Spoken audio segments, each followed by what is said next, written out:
Welcome back to K&L Farms. I'm Ken. I hope this video finds you well. Now, the beginning of this, and it's going to be a longer video actually for me because I've got to explain the situation a little bit. And I was attempting to get this 2x8. Now remember, later on we'll work with this on the project we're working on. But the story around getting this 2x8. So last weekend we knew that the weather was going to be really bad. So we went to town, and remember, we try to go to town just one time a week.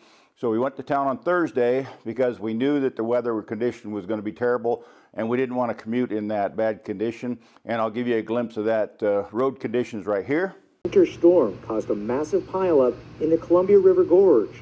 20 to 30 vehicles were involved in separate crashes along westbound I-84 near Multnomah Falls. The pileups. Okay, should be back. So we had to wait. We had to wait it out a little bit, and I had to plow. I'll show you the video of me plowing right here.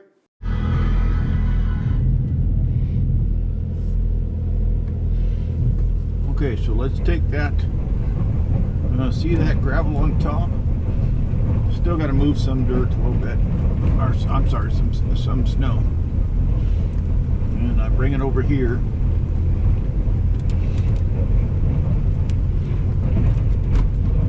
I've said on a different video, you need to keep track when you start push a long ways, because if you don't, then the driveway gets crowded up.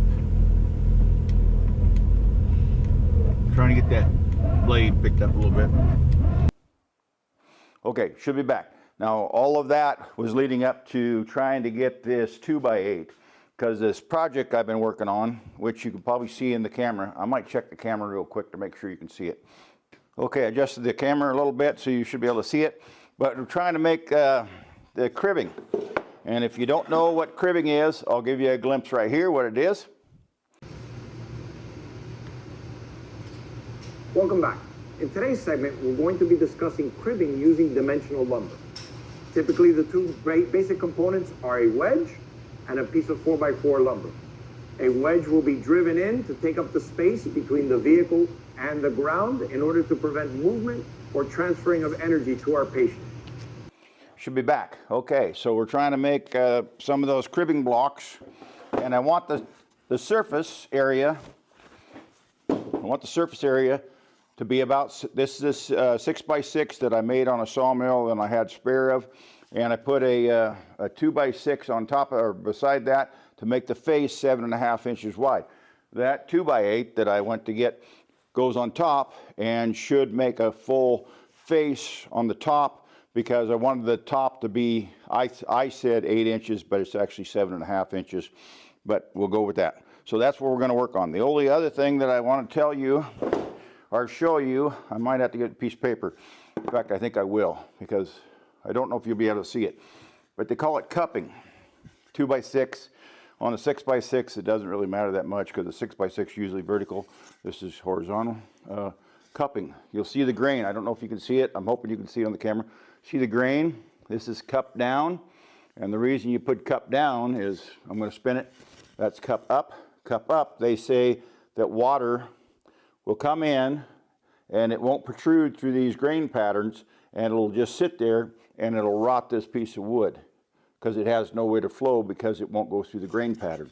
If you put the grain down on your wood, then it kind of, what they say, it runs off because it can't get through the grain pattern and it doesn't sit in the middle. So we're going to do cup down, and we need to, these two are ready for the 2x8, these two are not. We'll get a nail gun in just a minute. And I'll just set this on here like this. Now, set it like this. Make sure I have the cupping going down. I want one edge to be square because the board's going to sit right here. And I'm going to shoot that with a nail gun in just a minute. And the same thing with this one. And I'm going to set this up like this so that I get that, in fact, get that cupping to go down. And I'm going to shoot that like that. So let me get a nail gun. I'll shoot that. Then I'll cut those, that 2x8 up into this. These are 12 inches long. And so I just cut 4 12 inches long, and we'll nail it on the face and see how it comes out. but I should get a nail gun right here, and I think it's actually got, yes, it's got 16s in it right now. Let's see if I can find a battery that's charged up.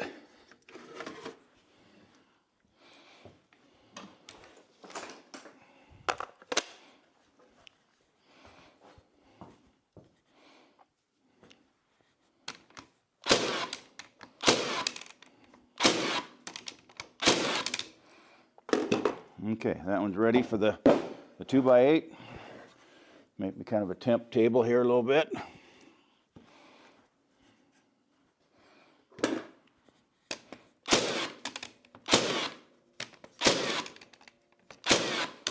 Yeah, we got an extra nail in that one. Okay, so let me get that 2x8 up on the saw. Get a tape measure and a pencil, and I'll cut some 12-inch pieces out of that 2x8 that I've been fighting for 3 weeks to try and get a hold of.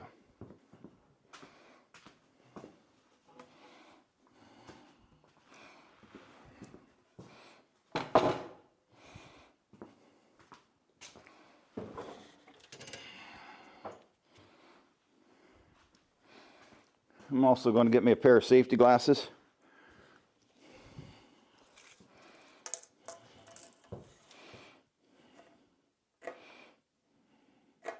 Go with 1 foot, 2 foot, 3 foot, 4 foot. Remember, we need 4 blocks, so we'll try that.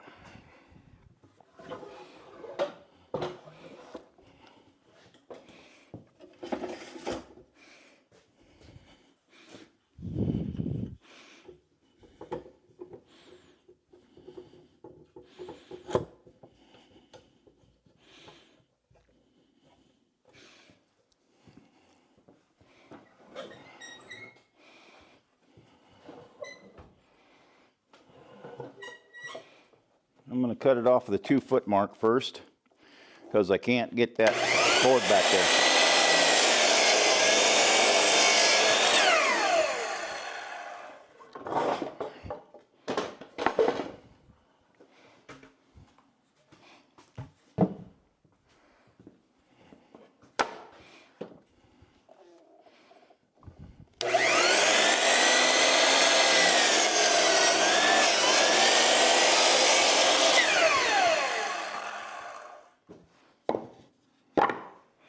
I need 2 more.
Kind of square it up a little bit.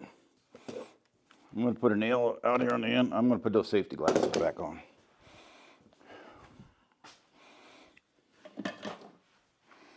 Got my safety glasses.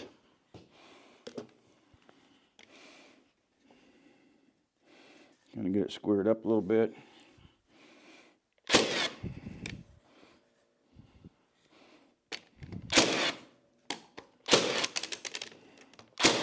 Okay, that one's complete. So I'm just making a cribbing block is what I was trying to do, because we didn't have the right size ones.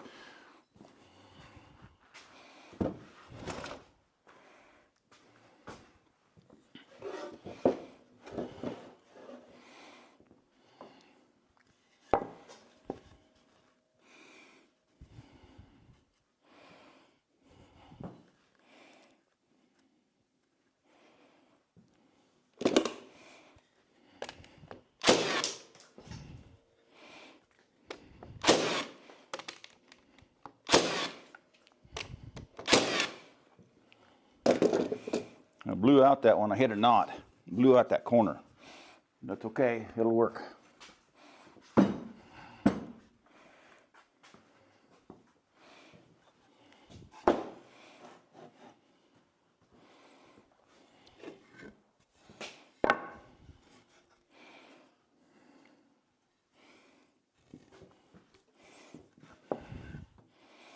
Cups up.